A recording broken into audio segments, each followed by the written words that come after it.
하나님 말씀은 사무엘상 31장의 말씀을 보겠습니다.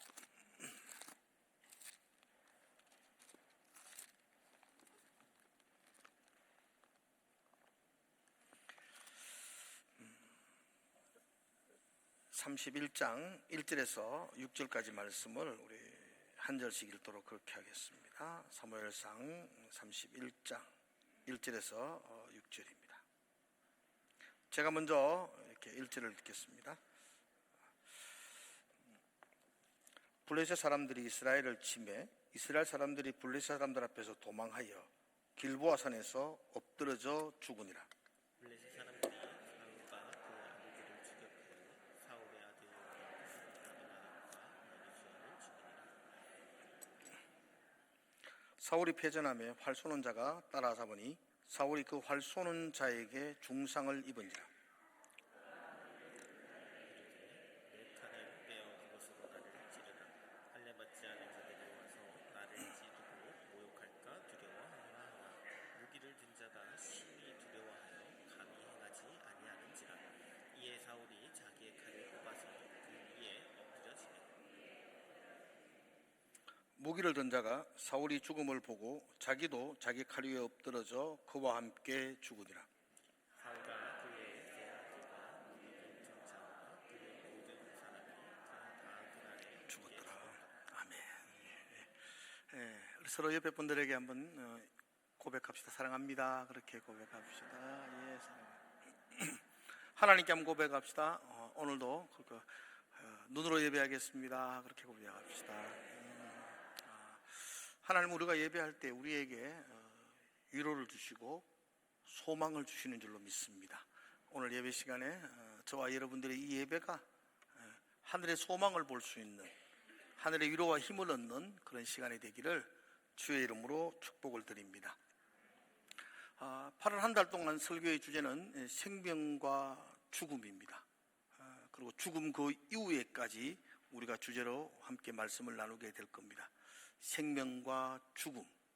이 생명과 죽음에 대해서 그리스도인들은 어떤 가치관으로 생명과 죽음을 바라봐야 되는지, 성경은 그 생명과 죽음과 그 죽음 이후에 대해서 우리에게 어떻게 말씀하시는지를 우리가 한 달 동안 살펴보게 될 겁니다. 지난주에는 시편의 말씀을 통해서 우리 생명에도 설계도가 있다라고 말씀을 드렸습니다. 건물을 지을 때 설계도가 분명히 필요한 것처럼, 그리고 그 건물을 짓는 설계도 안에는 건축가의 생각과 계획과 목적이 담겨져 있는 것처럼 우리의 생명을 하나님이 창조하셨는데, 우리의 생명을 설계하신 하나님도 우리의 생명 안에 하나님의 마음, 하나님의 계획, 하나님의 목적을 담아 놓으셨습니다. 그럼 여러분은 하나님의 목적이 담겨져 있는 인생입니다. 아멘이세요? 여러분들에게 한번 그렇게 인사합시다. 여러분의 인생에는 하나님의 목적이 있습니다. 그렇게 한번 인사해 보십시오. 여러분의 인생에는 하나님의 목적이 있습니다. 예, 우연히 생겨나서 그냥 그렇게 살다가 가버리는 인생이 아니에요. 우리 인생에는 하나님의 계획과 목적이 담겨져 있습니다. 오늘은 두 번째 시간으로 좀 무거운 주제를 다루려고 합니다. 오늘 함께 생각할 주제는 자살입니다. 자살. 조금은 무겁죠? 제가 교회 생활을 해보니까 교회 안에도 가까운 분들 중에, 그러니까 가족 중에, 또 함께 신앙생활을 하던 사람들 중에 스스로 생명을 끊은 그런 안타까운 사연이 있는 가정이 참 많이 있다는 걸 보게 되었습니다. 특히 교회 안에 있는 분들이, 가족 중에 어떤 분들이 스스로 생명을 끊었다면 그 사실은 가족들에게는 큰 돌이 돼가지고 가슴을 짓누르는 것 같아요. 왜 그랬을까? 꼭 그랬으면 했을까? 신앙을 가지고 있으니까 이게 해석도 안 되고, 이 신앙을 가지고 있으니까 이 신앙 때문에 많이 그 자살이라는 문제가 많이 아픔으로 다가오는 것을 보게 됩니다.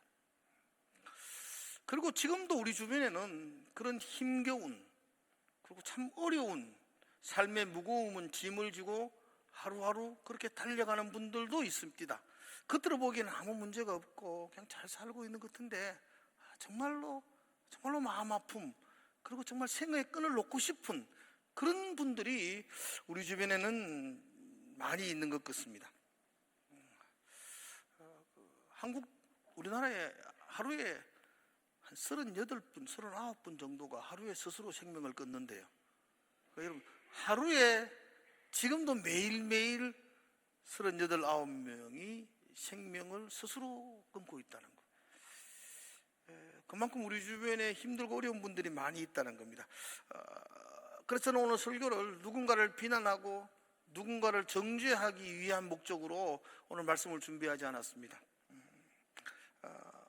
그렇게 힘들어하고 쓰러지는 사람들에게 작은 손이지만 조금이나마 위로를 주고 힘을 주고 또 소망을 붙들고 다시 일어설 수 있는 희망을 주기 위해서 오늘 말씀을 준비를 했습니다. 그래서 오늘 설교 제목도 절망이 속삭일 때에 살자, 그래도 살자, 뭐 이렇게 정했습니다. 제목 한번 크게 한번 같이 해봅시다. 시작. 절망이 속삭일 때에 살자, 그래도 살자. 살자, 그래도 살아보자. 이 말은 그들이 당하고 있는 고통이나 아픔과 외로움과 삶의 무거운 짐을 무게를 잘 몰라서 그냥 던지는 말이 아니고요. 또한 힘들어도 한번 살아봐라, 한번 용기를 한번 내봐라 라는 어설픈 위로를 전하는 말도 아니에요. 제가 살자, 그래도 살자라는 이 말은 하나님께서 우리의 인생의 마침표를 찍기 전까지는 그래도 우리에게 소망이 있다. 하나님이 내 생명의 주인이니까 하나님이 내 인생의 마침표를 찍기 전까지는 한번 살아보자, 견뎌보자는 믿음의 그 선언과도 같습니다. 지금도 힘들고 어려움을 가운데 있는 분들도 있을 거니까 한번 여러분들이 크게 한번 외쳐봅시다. 살자, 그래도 살자. 예, 힘이 되시기를 축복합니다. 절망이라는 것은요, 안개와 같습니다. 여러분, 운전하다가 짙은 안개를 만날 때가 있지 않습니까? 안개를 만나면 앞이 보이지 않습니다. 한치를 볼 수가 없습니다. 그때 우리는 길이 없어졌네, 길이 없네, 이렇게 생각하지 않습니다. 안개 때문에 길이 보이지 않다라고 우리는 생각합니다. 절망은 안개와 같습니다. 절망은 우리의 귀에 미래가 없어 라고 속삭입니다. 그러나 미래가 없는 게 아니고 다만 안개 때문에 보이지 않는 겁니다. 절망은 우리에게 희망이 없다고 이야기합니다. 그러나 희망이 없는 게 아니고 자욱한 안개 때문에 희망이 보이지 않을 뿐입니다. 절망은 우리의 삶 속에 사랑하는 사람을 없앨 수 없습니다. 다만 절망은 아무도 나를 사랑하지 않아 라는 거짓된 속임수의 속도로 우리를 만듭니다. 절망은 우리가 하나님이 없는 것처럼 느껴집니다. 그러나 하나님이 없는 게 아닙니다. 여전히 나의 등 뒤에서 하나님이 우리를 밀어주시고 함께 해주시고 계십니다.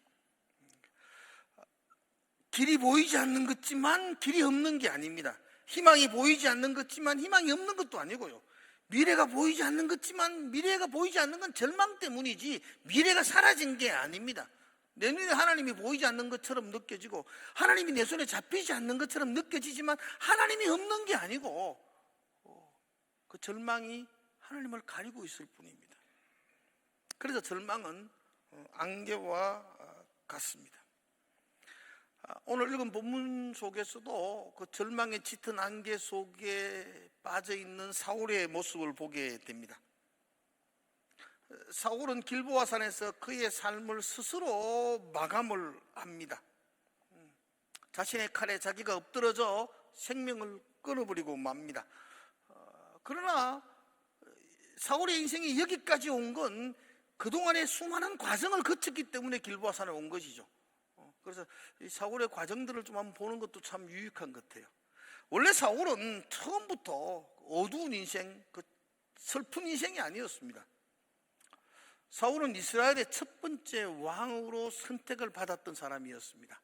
다른 사람들에 비해서 키가 목만큼이나 더 컸던 사람이었습니다. 외모가 아주 준수했다고 성경이 말할 정도로 굉장히 뛰어난 외모를 가지고 있었더랬습니다.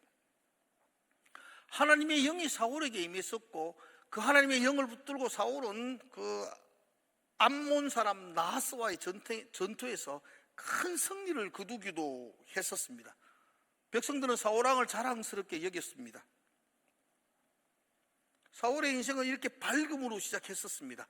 근데 사울이 왕이 되고 난 이후부터 사울의 인생 가운데 검은 먹구름이 끼기 시작합니다. 그는 하나님의 말씀보다 자신의 생각을 우선으로 합니다. 하나님의 아멜렉을 진멸하라고 했습니다. 다 불태워드리라고 했습니다. 근데 그는 그 아말렉 중에서 가장 값지고 귀한 것을 남겨왔습니다. 사울이 그 재물들을 남겨올 때에 사무엘 선지자가 찾아가서 사울을 책망합니다. 그때 사울은 하나님을 핑계대면서까지 자기의 욕심을 감추기 시작합니다. 하나님께 제사 드리려고 가져온 겁니다. 내가 나를 위해 가져온 것 아닙니다. 하나님께 드리려고 가져왔습니다. 라는 어설픈 변명을 합니다. 하나님은 사무엘을 통해서 사울을 징계할 것이라고 말씀합니다. 그러면 내가 잘못했습니다. 나를 용서해 주십시오. 이렇게 반응하는 것이 당연한 것 아닙니까? 그런데 사울은 하나님의 준엄한 심판의 경고를 듣고도 사무엘에게 자신의 체면, 자신의 위신을 더 생각합니다. 그때 사울이 하는 말을 한번 여러분 들어보시면 좋겠어요. 사무엘상 15장 30절인데 이렇게 되어져 있습니다. 한번 볼까요? 같이 한번 읽어볼까요? 시작. 사울이 이르되 내가 범죄하였을지라도 이제 청하노니 지금 내 백성의 장로들 앞과 이스라엘 앞에서 나를 높이사 나와 함께 돌아가서 내가 당신의 하나님 여호와께 경배하게 하소서. 무슨 말을 하는 거죠? 내가 지금 범죄했다고 안다고요. 그러면 하나님 잘못했습니다라고 말해야 되는데, 범죄했을지라도 지금 내가 왕인데 이 백성의 장로들과 이 백성들 앞에서 내 체면, 내 위신을 좀 생각해 주십시오. 같이 가서 당신이 사무엘이 나와 같이 가서 하나님께 예배드림으로 내 위신을 좀 세워달라고 이야기합니다. 하나님의 준엄한 징계 앞에서도 그는 자신의 체면과 위신만을 생각하고 있습니다. 거구 사울은 다윗을 향하여 질투를 합니다. 그리고 다윗을 죽이기 위해서 오랫동안 추격을 합니다. 특별히 놉 땅에서는 다윗을 도와주었던 제사장들, 그 다윗을 도왔다는 이유 하나만으로 제사장 85명을 그냥 몰살을 시켜버립니다. 여러분, 하나님의 나라인 그 이스라엘에서 왕이 제사장을 그렇게 비참하게 죽였다는 것, 이건 더 이상 설명할 게 없습니다. 갈 때까지 간 겁니다. 이건 더 이상 회복될 수 없는 지경까지 빠지고 말았습니다. 오늘 본문이 기록되어 있는 31장의 블레셋과의 사울의 전투의 시작은 28장부터 시작됩니다. 그래서 28장부터 시작된 전쟁이 31장의 결말을 맺는 것으로 이야기가 전개되고 있습니다. 블레셋의 군대가 이스라엘을 치기 위해서 수넴이라는 곳에 진을 칩니다. 이스라엘 군대는 길보아 산에 진을 칩니다. 그리고 블레셋 군대는 이스라엘의 깊은 평야까지도 진출해서 나라를 혼란하게 만듭니다. 블레셋 군대는 이스라엘 군대가 보기에는 굉장히 강력한 그 철기 문화를 소유하고 있던 군대였습니다. 사실 이스라엘의 군대 속에 칼을 들고, 쇠로 된 칼을 들고 있는 사람은 사울과 요나단밖에 없었습니다. 그런데 지금 블레셋 군대는 전차를 동원해서 달려오는 군사들입니다. 그러니까 군사력에서는 상대가 될 수가 없었습니다.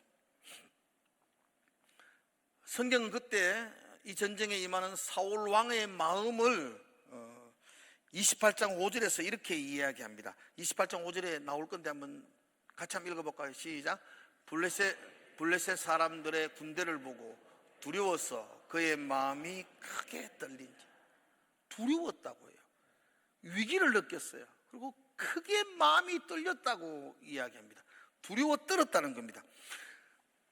지금 사울은 두려움 가운데, 절망 가운데에 빠진 거죠.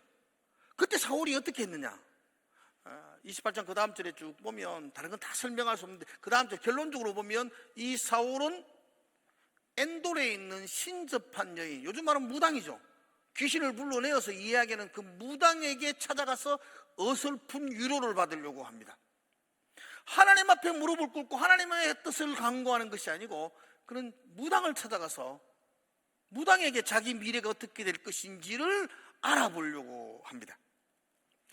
여기에 대해서 역대상에서는 이렇게 이야기합니다. 역대상 10장 13절과 14절에서 보면 이렇게 말하죠. 사울이 죽은 것은, 사울이 길보아 산에서 죽죠. 그 죽은 이유는 여호와께 범죄하였기 때문이라. 그 범죄가 뭐냐? 그가 사울이 여호와의 말씀을 지키지 아니하고 또 신접한 자에게 가르침을 청하고, 엔돌의 신접한 여인을 찾아가서 가르침을 청하고 여호와께 묻지 아니함으로 여호와께서 그를 죽이시고 그 나라를 이새의 아들 다윗에게 넘겨주었더라. 이렇게 기록하고 있습니다. 사울이 자신의 생명을 끊었던 이유는 하나님께 묻지 아니하고 신접한 여인을 찾아갔기 때문이었습니다. 그리고 이 전쟁의 결말이 있는 31장 바로 앞에 30장에는 또 하나의 이야기가 기록되어 있습니다. 그건 다윗의 이야기입니다. 다윗이 블레셋의 왕을 만나기 위해서 거점을 출타했다가 돌아옵니다. 돌아오고 났는데 큰일이 벌어집니다. 다윗이 잠시 머물렀던 곳이 시글락이었습니다. 근데 그 시글락에 다윗이 없는 틈을 타서 아말렉의 군사들이 그곳을 침략합니다. 아말렉의 군사들은 다윗과 군사들이 빠져나간 틈을 타서 그곳을 침략해서 그의 아내자들과 자녀들을 포로로 끌고 가버립니다. 성읍을 불태워버립니다. 그리고 모든 가축들과 재산을 약탈해서 뺏어가 버렸습니다. 가족을 다 잃어버렸습니다. 재산을 다 잃어버렸고요. 거처인 성읍은 완전히 불타서 잿더미가 되어버렸습니다. 다윗과 함께 갔다가 돌아온 그 용사들은 그 처참한 광경을 보고 성경에 보면 울 기력이 없을 정도로 밤새고 울었다고 합니다. 울 힘이 없을 정도로 울었습니다. 그리고 다윗과 생사를 같이 했던 그 600명의 군사들이 울 기력이 없을 정도로 울고 난 다음에 갑자기 돌아서서 이 모든 책임이 다윗에게 있다고 말합니다. 그리고는 돌을 들어서 다윗을 죽이려고 합니다. 얼마나 위급한지 모릅니다. 600명의 군사가 다윗과 함께 생사를 같이 하기로 한 그 전우들이 이 처참한 광경 앞에서 다윗과 등을 돌리고 도리어 다윗을 돌로 쳐서 죽이려고 합니다. 이때 다윗의 반응을 성경은 이렇게 기록합니다. 사무엘상 30장 6절입니다. 제가 읽어보겠습니다. 백성들이 자녀들 때문에 마음이 슬퍼서, 자녀들이 뺏기 때문에 얼마나 마음이 슬펐어요. 울기력이 없고 난 다음에 그들이 마음이 슬퍼서 그들이 취한 태도가 다윗을 돌로 치자니 다윗이 크게 다급하였으나, 크게 위급했다는 겁니다. 그러나 다윗은 그의 하나님 여호와를 힘입고 용기를 얻었더라. 성경은 이렇게 말합니다. 다윗은 크게 다급했습니다. 두려웠습니다. 다윗은 혼자였습니다. 큰 절망이었습니다. 그런데 그는 하나님을 힘입어 용기를 얻었다라고 말합니다. 사울은 어땠습니까? 두려움이었습니다. 절망이었습니다. 그런데 그는 엔돌의 신접한 여인을 찾아가서 어설픈 위로에 자신의 운명을 기대했습니다. 다윗은 어떻습니까? 하나님을 힘입어 용기를 얻었다라고 말합니다. 여러분, 성경을 자세히 보면 이 전쟁의 시작이 28장에서 시작되어집니다. 이 전쟁의 끝은 31장에서 끝납니다. 28장, 그 다음에 29장, 30장, 31장. 29장과 30장, 이 중간에 사울의 이야기와 다윗의 이야기를 성경은 삽입해 놓고 있습니다. 전쟁이 시작되어지고 곧바로 끝장을 기록하는 게 아니고 전쟁을 시작시키고 사울의 이야기, 그리고 다윗의 이야기, 그리고 전쟁의 결말을 소개하고 있습니다. 거기에 소개된 사울의 이야기는 두려움과 떨림 앞에서, 그 절망 앞에서 그는 엔돌의 신접한 여인을 찾아가서 자신의 미래를 점치고 있습니다. 다윗의 이야기는요, 두려움과 다급함, 그리고 그 절망 앞에서 그는 여호와 하나님을 힘입어 용기를 얻었다라고 말합니다. 그 결과는 사울은 자기의 칼에 엎드러져 스스로 생명을 끊는 비참한 최후를 맞이했었고, 다윗은 그 나라를 다시 세워나가는 하나님의 아름다운 지도자로 세움을 받았다는 이야기입니다. 두 사람의 차이는 고통의 크기와 고통의 아픔의 정도가 아닙니다. 똑같은 절망, 똑같은 고통이었습니다. 두 사람의 차이는 그 고통 속에서 그가 어디를 바라보느냐, 그 고통 속에서 그가 누구를 바라보고 누구의 말을 듣고 누구 앞에 순종하느냐가 그의 인생을 결정지었습니다. 그러므로 제가 오늘 여러분들에게 부탁을 드립니다. 절망이 속삭일 때, 우리가 살아가는 동안에 절망은 언제나 찾아올 겁니다. 안개처럼 찾아올 겁니다. 그리고 절망은 우리의 귀에 속삭일 겁니다. 그래, 절망이 내 귀에 속삭일 때에 여러분 하나님을 바라보십시오. 한번 따라합시다. 절망이 속삭일 때에 하나님을 바라봅시다. 네, 그게 우리가 가져야 될 우리의 가치관이고 우리의 관점입니다. 오늘 1절의 말씀을 다시 한번 보겠습니다. 오늘 31장 1절에 보면 블레셋과 이스라엘의 전쟁이 시작되어지고, 그리고 블레셋 사람들 앞에서 이스라엘 백성은 도망하기 시작하고 길보아 산에서 많은 사람이 죽음을 당했습니다. 전쟁의 승패가 벌써 기울어진 겁니다. 그리고 2절에 보면 사울의 3명의 아들인 요나단과 아비나답과 말기수아가 그 길보아 전투에서 생명을 잃습니다. 왕의 3 아들이 한 전장에서 죽음을 당합니다. 3절에 이어서 보면 사울이 활 쏘는 블레셋의 용사에게 큰 부상을 입습니다. 생명의 경각을 다투는 큰 부상을 입고 사울이 도망하기 시작합니다. 사울에게 있어서 모든 것이 한꺼번에 무너지는 것 같습니다. 나라가 패전했습니다. 아들들이 죽었습니다. 자신도 심각한 부상을 당합니다. 블레셋의 군사들은 점점 자기에게로 포위망을 좁히고 다가오고 있습니다. 절망이 다가오고 있는 겁니다. 그때 아마도 사울의 귀에 절망은 속삭였을 겁니다. 이제 끝났다. 이제 너는 다 끝났다. 이제 너는 다시 일어날 수 없다. 이제 너에게 남은 것은 적에게 끌려가서 포로가 되어서 수치와 조롱을 받는 것뿐이다. 모든 게 끝났다라고 절망은 사울의 귀에 속삭였습니다. 여러분, 그 절망은요, 지금 눈앞에 나의 실패를 인생의 실패라고 단정을 짓습니다. 절망은 한 번의 실패를 영원한 실패라고 말합니다. 절망은 한 사람에게 버림받은 것이 모두에게 버림받은 것이라고 말합니다. 절망은 오늘의 나의 고통이 영원할 것이라고 나에게 말합니다. 그러나 여러분, 오늘의 실패가 내 인생의 실패는 아닙니다. 오늘 대학에 떨어진 것, 그게 내 인생의 실패가 아닙니다. 직장에 떨어진 것, 그거 별로 중요하지 않습니다. 그렇습니까? 사업이 무너진 거, 경제적인 손실을 입은 거, 지금은 그게 내 전부인 것 같지만 그게 내 인생 전체의 실패가 아닙니다. 지금 사랑하는 사람에게 버림받은 거, 그게 모두에게 버림받은 것도 아닙니다. 지금의 나의 어려움이 하나님이 나와 함께 하지 않는다는 그 사실이 아닙니다. 그걸 증명할 수 있는 사실이 아니란 겁니다. 우리가 절망과 어려움과 고통을 당하면요, 우리의 생각하는 시야가 굉장히 좁아집니다. 전에는 굉장히 넓게 모든 걸 생각했는데 고통과 절망과 어려움 앞에 서면은 생각하는 게 그냥 확 좁아져가 하나만 바라보게 됩니다. 그 고통만 바라보게 되고 그 절망만 바라보게 됩니다. 그래서 끝났어. 이제는 방법이 없어.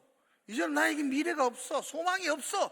라고 한 가지밖에 생각하게 됩니다. 그러나 여러분, 방법이 없는 것이 아니라 안개 때문에 방법이 보이지 않는 것뿐입니다. 미래가 없어진 것이 아니고 절망에 짙은 안개 때문에 미래가 보이지 않는 것뿐입니다. 안개는 그칠 것이고 안개가 그치면 길이 보일 겁니다. 하나님이 나를 위해 준비한 나의 인생의 미래가 다시 한 번 더 보이게 될 것입니다. 그러므로 여러분, 절망으로 말미암아 길이 보이지 않을 때에 절망의 속삭임에 속지 마십시오. 다시 한 번 더 힘을 내시고 내가 보는 이 길이 끝이 아니라고 그렇게 외칠 수 있어야 됩니다. 분명히 외쳐야 됩니다. 하나님이 내 인생의 마침표를 찍기 전까지는 내 인생이 끝난 게 아니라고. 끝난 게 아니라고. 다른 사람은 아무것도 볼 수 없지만 우리는 하나님을 볼 수 있어야 됩니다. 그리고 하나님이 펼쳐놓는 나의 길들을 볼 수 있어야 됩니다. 여러분, 그 4절에 보면은 사울이 그 무기 든 자에게 나를 좀 이렇게 죽여달라. 내가 저 할례 받지 못한 사람들에게 내가 수치와 모욕을 당하는 게 두렵다라고 말합니다. 사울은 그 마지막 순간까지도 모욕당함과 수치당함, 그것만이 그에게 인생의 가장 큰 관심이었습니다. 모욕당하고 수치당하는 게 뭐이 중요합니까? 마지막 순간까지도 그건 하나님을 붙들지 않습니다. 그 하나님께 자기의 죄를 고백하지 않습니다. 하나님께 살려달라고, 한 번만 더 기회를 달라고 하나님 앞에 무릎 꿇지 않습니다. 사울의 그 마지막 말 속에는 하나님이 존재하지 않습니다. 그러나 여러분, 우리에게 하나님 있잖아요. 캄캄하고 앞이 보이지 않더라도, 이제 아무것도 할 수 없는 지경이라 할지라도, 내게 아무 소망이 없다 할지라도 우리에게는 하나님이 있습니다. 마지막 순간에라도 하나님이 이번 한 번만 나에게 힘을 주시고 이번 한 번만 나에게 용기를 달라고 간구한다면 하나님이 우리의 인생을 다시 한 번 더 붙들어 주실 줄로 믿습니다. 삼손, 그는 눈이 뽑혔습니다. 짐승처럼 맷돌로 갑니다. 신전에 끌려와서 모욕을 당합니다. 그때 삼손이 마지막으로 한 기도 기억은 하십니까? 그가 신전 기둥을 붙들고 그가 마지막으로 한 기도가, 하나님, 이번 한 번만 나로 돌아보게 하여 주시옵소서. 이번 한 번만 나에게 힘을 한 번만 주십시오. 이번 한 번만 하나님 나를 돌아보십시오. 그때 삼손이 살아서 죽인 사람보다도 죽으면서 죽인 사람이 더 많았더라. 삼손의 인생은 비참하게 끝나지 않았습니다. 위대한 용사로 남아있는 삼손이 되었습니다. 하나님께 마지막 순간까지도 하나님께 간구할 때에 하나님이 그 인생을 붙들어 주셨던 것입니다. 그런데 사울의 마지막 순간에는 하나님이 보이지 않습니다. 그는 하나님 대신 그 병기든 자에게 당부하고 결국 그는 자기 칼을 의지하고 그 칼에 엎드러져서 자신의 생명을 마감하고 말았습니다. 사울은 평생 칼을 붙들고 살았던 사람 같아요. 다윗이 수금을 탈 때에도 칼을 던지고 창을 던져서 그 문제를 해결하려고 했지 않습니까?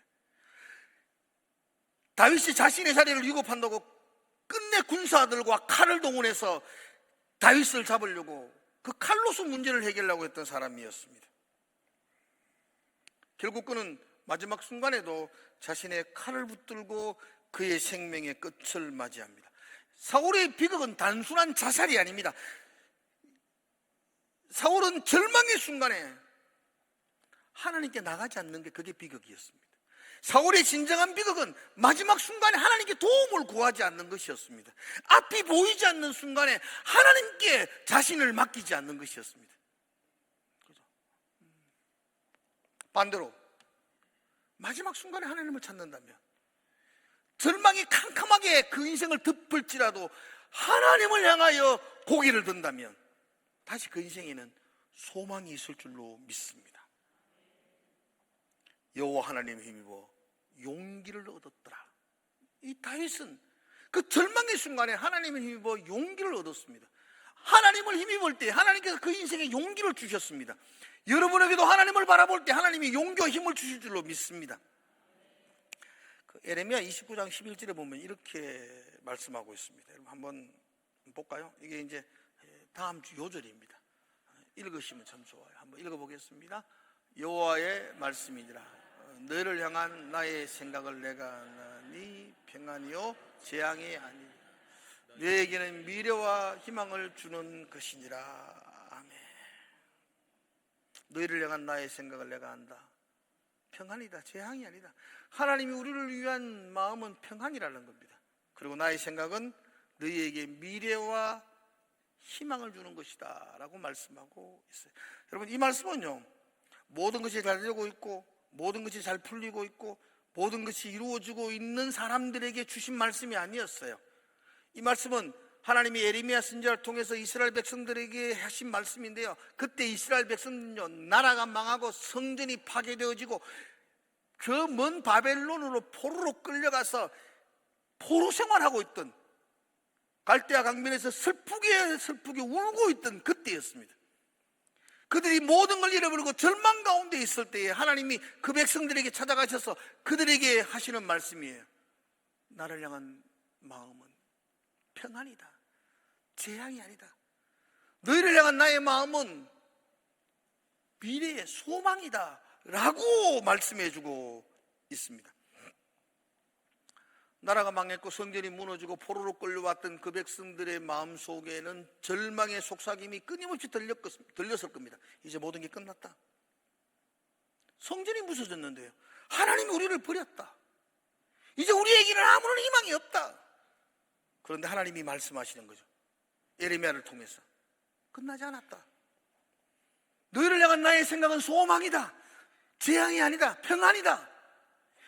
내가 너희에게 미래와 희망을 줄 것이다. 그러니 용기를 내라, 힘을 내라. 그렇게 말씀하고 있습니다. 오늘도 동일하게 하나님은 우리에게도 말씀합니다. 평안을 주겠다. 미래의 희망을 준다. 그러니까 절망하지 마라. 그 절망이 속삭이는 그 음성에, 거짓된 속임수에 넘어가지 마라라고 말씀하고 있습니다. 특별히 예레미야 29장 11절의 말씀을 이렇게 보면은 이 말씀이요, 우리 인생의 당장의 어려움과 안개를 오늘 거두어 주겠다는 약속이 아니에요.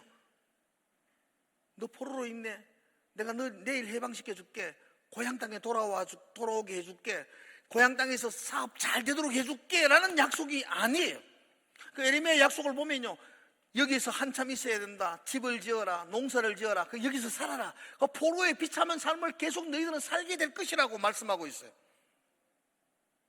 그러나 하나님이 그에게 말씀하시는 거예요. 네가 지금 비록 이 땅에서 포로로 살아가고 있지만 내가 너와 함께 할 것이다. 내가 너를 버리지 않을 것이다. 내가 너와 동행할 것이다. 그 말이 지금 11절의 말씀이거든요. 너희를 향한 나의 마음은 평안이다. 재앙이 아니다. 너희를 향한 나의 생각은 미래와 희망이다. 지금은 여전히 절망과 어두운 그림자가 있지만 그러나 희망이다. 소망이다. 그렇게 말씀해 주고 있습니다.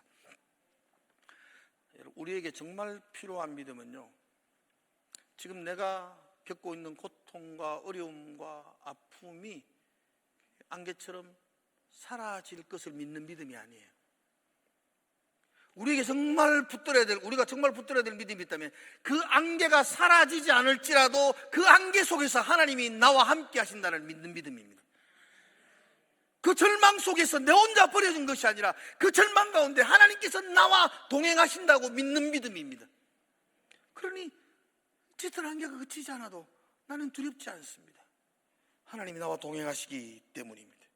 지금은 내 앞에 아무것도 보이지 않습니다. 길이 없는 것처럼 느껴집니다.